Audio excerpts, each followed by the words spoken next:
Howdy, partner. Hey, so our 2 week break has been extended. Hmm. Everyone has been sick, Yeah, everybody got sick. Everybody had personal stuff going on, and then they got sick again. and then they got sick again. Yeah, And then just when we thought everything was fine, you got sick, yeah, and that started the whole thing over again. It's been a minute. We're sorry.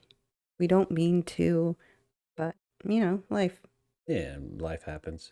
It's fine. Yeah, it's good. So today we're going to go into our main topic. Do you know what it is? Mm-mm. Do you ever know what it Mm-mm. is? Great.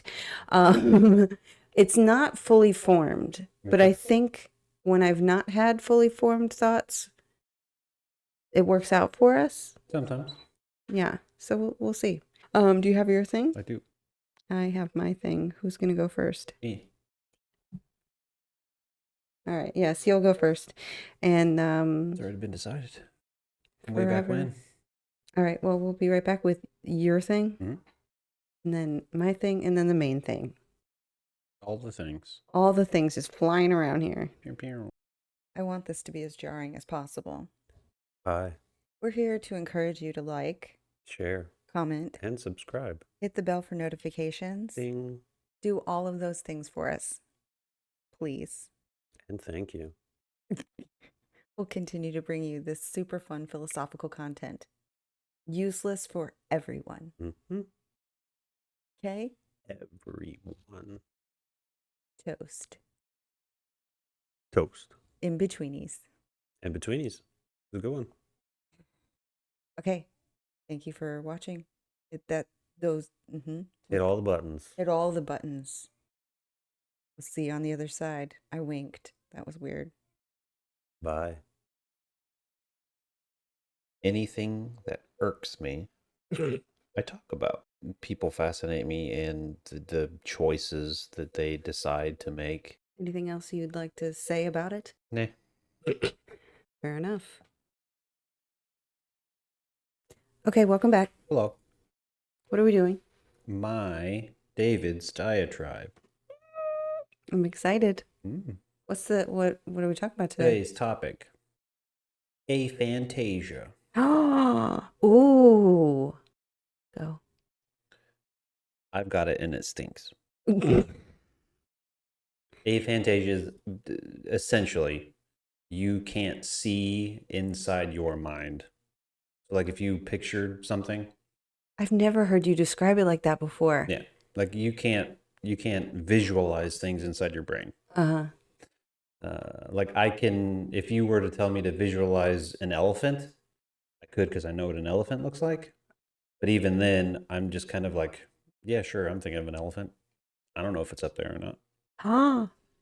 Are you sad about it? I am, yeah. And I read um, maybe a year ago, like how to fix it, quote unquote. Yeah, how do you do that?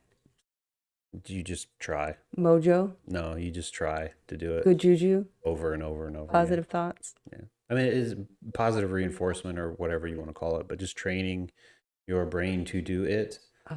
But like, I ain't got time for that. But like, I can picture things that I know. Right. So like at work, when someone's like, "Where is this?" I can visualize the room that it's in and where it's located, and then tell them where it is. Okay. I can do that. But from an imaginative point of view, can't really do it. Hmm. Well, I think we've learned something. Mm. Thank you for sharing that. Yeah. I'm sorry it sucks. You're fine, right? Like you don't have any. I can see an elephant. Yeah. Elephant. Mhm. It's not like behind my eyelids, but it's in my brain. Yeah. There was some. I learned about it from a different podcast. Oh. Um, Oh. yeah.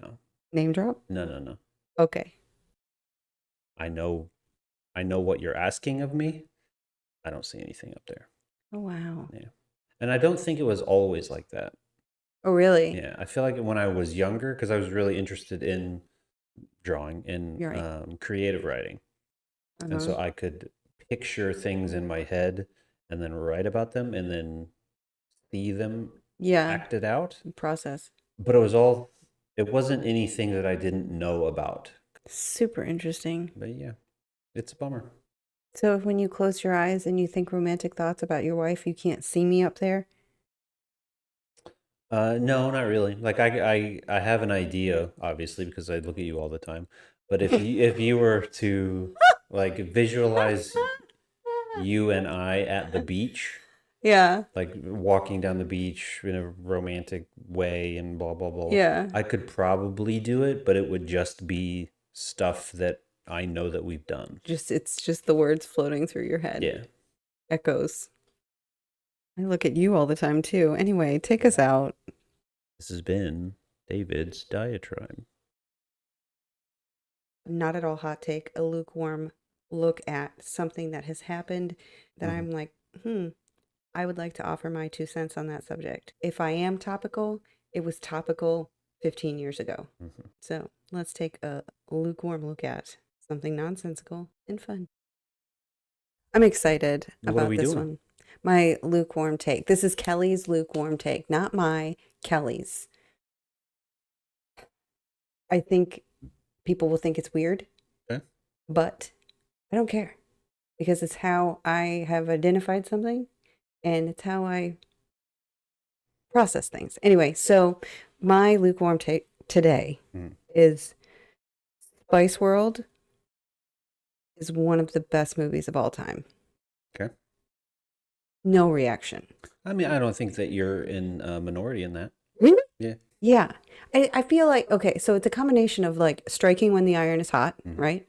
There was an opportunity, the biggest thing in the whole wide world. Let's make a movie. Let's make it as camp as possible. Let's not take it seriously at all. Yeah. And let's really, really just take a good bull by the horns. Like, we are about friendship and love and girls and yay and music that's fun, but also it's like real music. It's not overly produced or anything like that. They're really singing, they're really performing.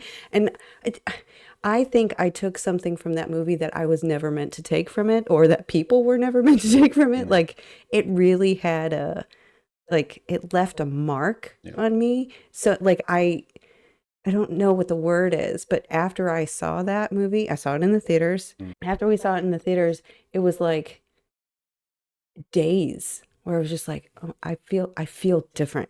Something has happened. Something has awoken in me. Yeah. And that is I'm sure that's also not well, that unpopular. not in a sexual way, but in a very like, it was a profound movie for me. And I don't know why, but it was. And that is now the measuring stick with which I measure every other movie I've ever seen. High bar. It really is. It's just such a good, wholesome, of the time, not at all really anything serious, perfect little movie. It's not really about anything. They have a show at the end of the week. It's 5 days with the Spice Girls, and different characters come in and out of play at different points in the movie just to kind of keep the thing going.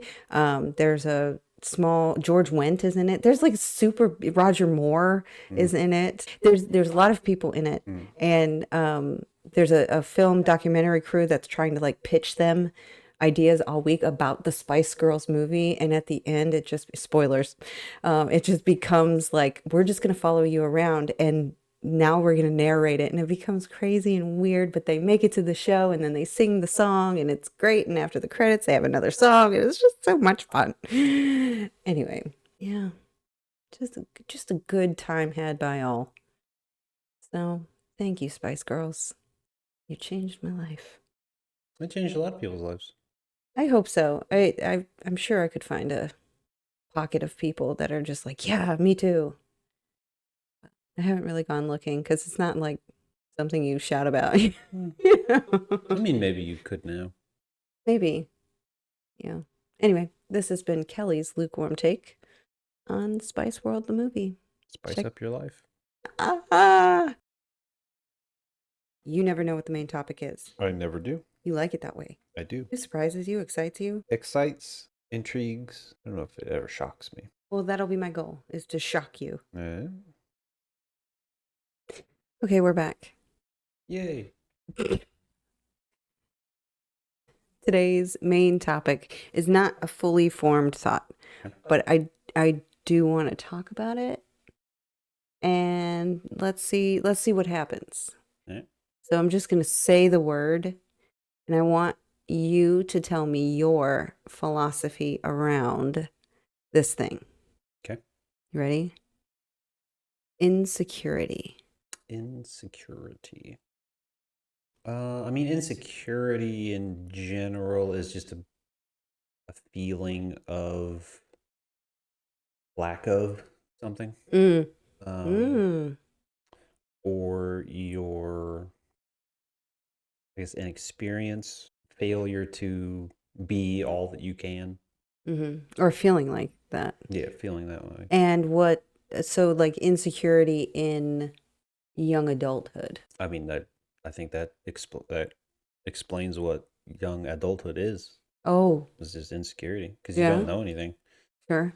or you think you do, and Right. so you've got bravado and gravitas and all that. Then you get a little bit older, and you're like, ooh, I think I think I've told you this. One of the best lyrics I've ever heard in my whole life. How can a person know everything at 18 mm, and nothing by 22? yeah, I'm like, that's so true. yeah, Because for sure at 18 you're like, the world is mine.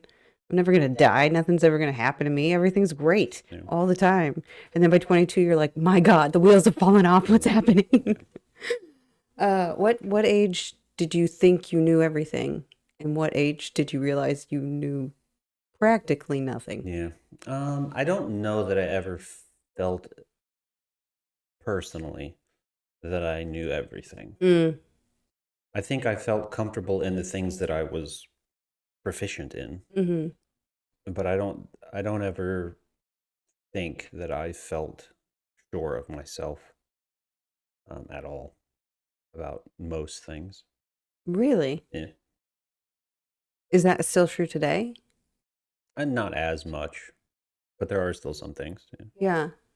That doesn't I don't get that from you. Mm, I don't think I've ever really gotten that from you. yeah. I'm good at hiding it. Are you really? Well, that kind of makes me sad. It is what it is. Can your insecurities be quelled by others? Sure, positive and negative. Quelled or exaggerated? Well, not necessarily exaggerated, but quelled in the sense of like someone else takes priority. Um, I never, I, that's not, I can't say that. I never had insecurities. I never had physical insecurity, mm, but mental insecurity of like what, what's real and what's not. sure. But I spent a good deal of time in a great state of denial Yeah. about, a lot of things in life. Were you ever able to like separate yourself from those insecurities and like examine them to be like, okay, I know this is something that I'm not comfortable about myself. I'm going to learn to accept it and like move on from it. Usually, yeah. Yeah. I mean, again, I was an only child for 14 years, Yeah. so I talked with myself a lot. Yeah. And so I would have full out conversations with myself, pros, cons, all that sort of a thing. Mm-hmm. Um, and so if something came up, I would just be, okay, well, you feel this way. Why do you feel that way? Mm-hmm. What roles reversed? How would anything be better? How would it be worse? I think it's something just really sad to me about the idea of it because I don't know if like as a person, like the people I care about and the people that I love, if I see them experiencing an insecurity, like namely I'm thinking about the kids, Mhm. right? If I see them experiencing something like that, I want to make it better on their behalf, Yeah. but I know that that probably won't work. I want to be able to take that sort of thing away because like at some point I put my finger on it doesn't matter. If you feeling the way that you feel about trying to help them, No, about insecurity in general. Like spending time thinking about it and dwelling on it and like if I do this it's less noticeable to other people. mm, At some point I figured out nobody's looking anyway. they're all kind of internalizing their own crap. Yeah. 98% of people aren't watching it. Yeah, they're having the same sort of internal struggle that I'm having about whatever it is I'm having a struggle about. They're having it about whatever it is they're having a struggle about. Yeah. And like they're not paying attention to whether my middle toe is taller than my big toe, you know? As far as like physical insecurities go, I want to be able to convince people it doesn't matter. It really just doesn't. We would be just much better served to focus on other things Yeah. than the physicality of it all. Now the mental one, I've got no clue. You got any tips? We are two different people when it comes to that sort of a thing. Mm-hmm. I typically do not care Yeah. even a little bit about that kind of stuff. Yeah. Oh, isn't that funny that we're kind of like the exact opposite in that? Well, I mean, it can be frustrating. Oh, really? Yeah. Ooh, get me some popcorn. Well, frustrating in the sense of like I want to help. Mm, Most of that stuff you can't really help with. yeah. Like you can try to bring a different point of view, Mm-hmm. or try to be a little bit more empathetic, but ultimately it's up to you or whoever to look at it, receive it, and then expound upon it or not. Mm-hmm. So I always thought that insecurities played a role in relationships in the sense that like they can be pervasive because they create a sense of paranoia. But Sure. what you just described, which I want to talk about, Mhm. but what you just described was something I could picture having a different effect on a relationship to where it's just like you are feeling very insecure about this mental thing. Mm. I know it doesn't really matter and like you can move on from Yeah. it. Does it have that same kind of pervasive characteristic to it to be like after a while do you resent that person for just being like so lost in whatever that mental insecurity is? I mean, it can, right? So, like, if you have two opposing people, Yeah. like two opposing mindsets, and one person is just like, it's not a big deal, like, don't worry about it. Yeah. The other person is like, what do you mean it's not a big deal? This is a very big deal to me. Like, I don't understand what you're talking about. Mm-hmm. And so it can just get repetitious in a bad way. Yeah. And someone is going to be resentful or both. Yeah. Well, and then I feel like you could almost make it a weapon You at that could. point. You could. Like I've told you this doesn't matter. Yeah, I've told you this time and time again. It's not a big deal. I don't Yeah. understand why you're worrying about it. You need to let it go. See, and that sounds so bad. Yeah. But I can hear myself thinking that Mm. about somebody who has like I would never say to somebody who has a physical insecurity about something or just like get over it. All right. Yeah. But I would definitely encourage them to like get over it. Or like let it go. find a means to make it easier. Yes, and I feel like if that were a thing that that person fixated on and I was just continually like, but it doesn't matter. But it doesn't matter for good reasons. Like, you know, that's not what I see, or that's not what the world sees, or like you are beautiful, or you are whatever Yeah. they feel like they're not. At some point, I would just be like, oh, okay, well, fine. You know, I mean, there is a possibility in which it is like it works, mm-hmm. but it's very slim. Is that person needs to be open to hearing it Yeah, and accepting it. and accepting it. Yeah. In a mental insecurity, Mhm. it's very easy to develop a sense of paranoia Mhm. around, I mean, basically everything, Anything. Yeah. right? Have you ever had that sort of like mind chess in your head? Sometimes. Yeah. In previous relationships. Yeah. Oh, care to share? I mean, it was all stuff that I kind of spurred into becoming. See, you say that. Mm. Is that true? Yeah, in that one particular instance, yeah, it was true. I did not behave well, Mm. and then that began a road of me trying to make amends, but not really caring. and then her being upset, and then getting to a point where it was like, oh, this is, I understand now. This Mm. wasn't like a oopsie daisy, silly me. This was like bad, and I need to fix it. And by then it was too late. Way too late. And then they moved on. Yeah. Yeah. I was still present, but they moved on. I refuse. I refuse to say bad things.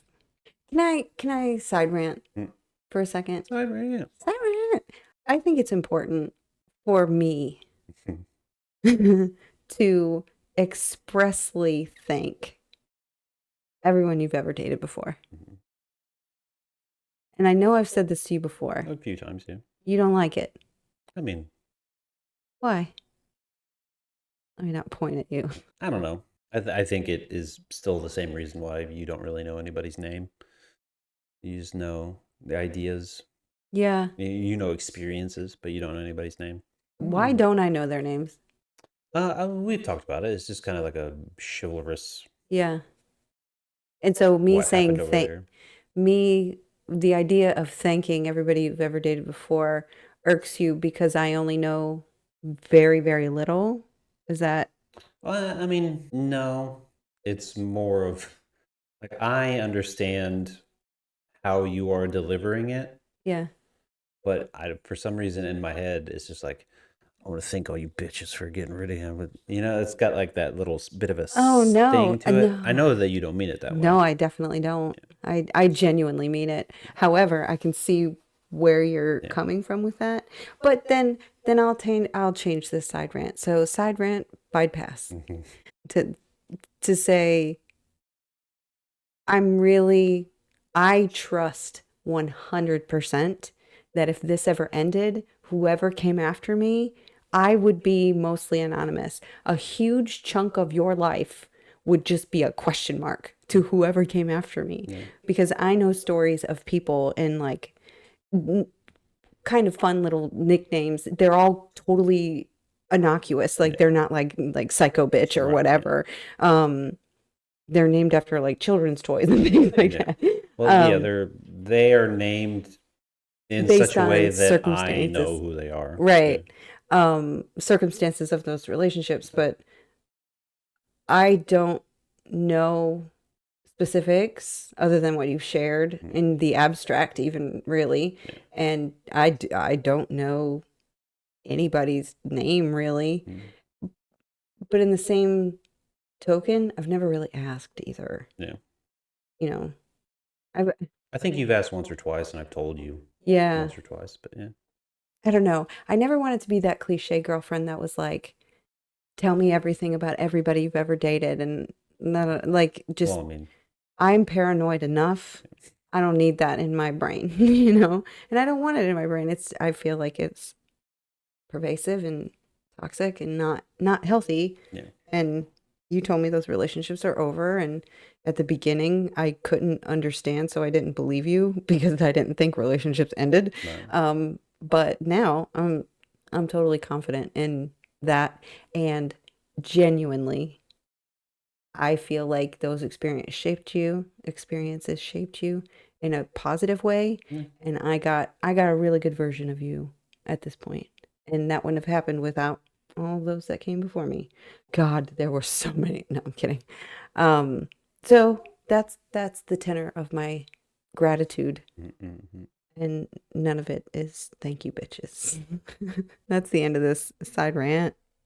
Side rant. Do you feel do you understand you obviously you get what I'm saying about insecurity just into paranoia of waiting for another shoe to drop or something to pop up. And to piggyback off of that, like I've had paranoia in this relationship early on, just because it was that whole 6-month thing there. Yeah, because you had a string of relationships where dating for 6 months and then bye-bye.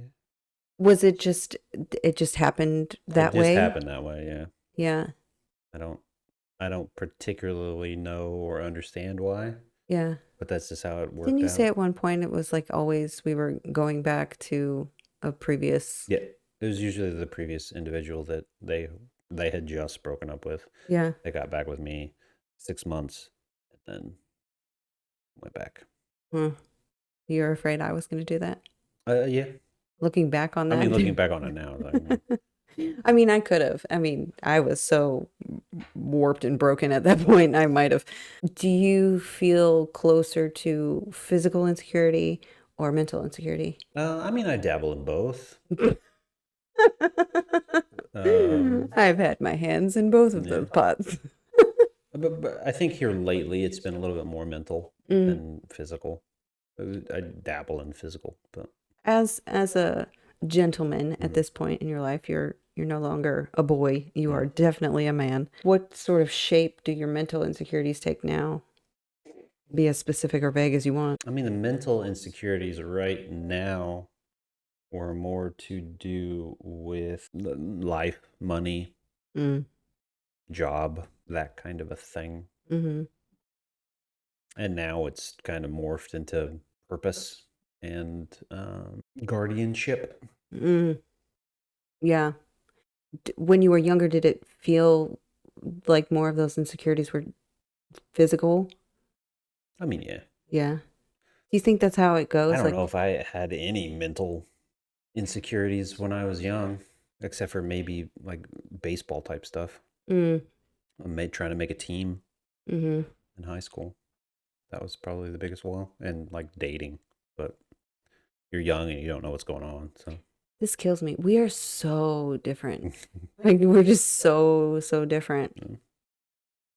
But from a physical standpoint, yeah, Yeah. it was, And skinny and trying to figure out what the hell's going on with all your stuff. what the hell's going on with all your stuff, Mhm. eh? So younger tends to be more physical. Gets older, it's a little bit more in your head. Yeah. Do you think that's true for most people? I think it depends on who you are. I Yeah. think the I think that as you get older, the physical insecurities get exacerbated by the mental insecurities and they eat on each other. I don't, am I lucky? I don't, I'm trying to figure out or put my finger on why I didn't end up with more physical insecurities. Hmm. Um, I don't know. Because Um, you could have. no, no, no. I don't know just because I don't know the complete ins and outs of your growing up. Right. From what it sounds like to me and you retelling some of it, you just kind of decided you were you Yeah, and you kind of didn't care what anybody said. I didn't. It probably helped that you had as many siblings as you did. Right. That's what Um, I was thinking when you were talking about, your sibling of whatever fortification happened, whatever was going to be said yeah, was going to be said by one of my siblings, and they knew how to cut deep right. because they're the closest ones to you, obviously. Yeah, And we got meaner as we got yeah, older. And to be perfectly clear, I gave it just as good as I got it. yeah. Um, but yeah, at some point, I mean, I've told you the point. Mm, I'm sitting in the living room with my mom. Um, I just decided that like I looked at my mother. I was maybe 11, 10, 11, something like that. And my mom came to me and Oprah was making the connection and she was gonna lose a whole bunch of weight. And my mom came to me and my older sister and said, "Do you want to do this with me?" And I remember just sort of looking at her and being really sad. mm, Like she was an adult woman with 5 children. My dad was already here. He lived in a different state for a while for work. And so she's got all 5 of us and she's deeply concerned about this, yeah, not only for herself, but for us. And I was just again, it was just such a profound waste of time. yeah. Well, now that you are a parent Yeah. and we've got 3 girls, Yeah. one's teeny tiny, but Like, can you see where she's coming from now? No, no, No? no. I Well, becoming a it might, yeah. mom, and I see. I want to be careful. Yeah. Um, I see a lot of the choices that my parents made, and I see a lot of the choices that they could not have possibly made just by the sheer distance when a lot of us were in our formative years between the two of them and the volume of children that they Yeah. had. There were too many of us to really Keep track of. keep track of or to intentionally parent. Yeah. Um, the first four of us, there's I think a 6-year spread between 4 kids. Yeah. That's bananas. Um, and I'm not mad about it anymore. And I don't resent my parents for raising us how they did, but I don't look at those moments as constructive. Hmm. If I was somebody else, if I said what my mom said to me in that living room that day, she was implying that me and my sister, who were 10 and 12, we needed to lose weight. Yeah. If I said that to my children, like my heart shatters thinking about that. They're entering puberty, like everything is weird. Their faces are breaking out. Like they're gonna be awkward and weird and whatever, and give them tools to confront these insecurities if and when they have them, because they probably will. What would you tell? How would you come around to addressing your children's insecurities coming from where you came from? Hmm. Well, I mean, we've had this conversation not too long ago. Mm. I don't know that they would come to me for it. All three of them? I mean, two of them. Maybe time will tell, Yeah. but as of right now, I don't believe that they're coming to me for that. Yeah. If they do, I think it will just be kind of how we've decided to co-parent. Yeah. Just kind of Navigate. come at it with, a level head and an open heart, as opposed to trying to fix it. Right. A lot of this stuff is just listening, Yeah. letting them work through it. And that, I mean, that's hard enough Mm. because I hearken back to those struggles and like the decisions I had to come to or think about or fortification, and like I don't want them to struggle with anything. Yeah. They're perfect. And if they could just see that, that'd be great. Mm. I guess I'd never really thought about how challenging or insecurity inducing it is to be a step parent, like long term. Yeah. Like I wouldn't, I, you know, I don't know what this is going to sound like. I don't know that I would sign up for it. Mm. I 'Cause mean, it's a challenge, yeah, especially like it can be easier or harder depending on how one you go about it in the beginning, mm, and two, what their parents' relationship is like. yeah, If their parents' relationship is decent, it can be a little bit easier. If it's got some strife to it, then it can be a problem yeah, because you're having to deal with the other party yeah, and however they choose to speak about me in this right, example. right,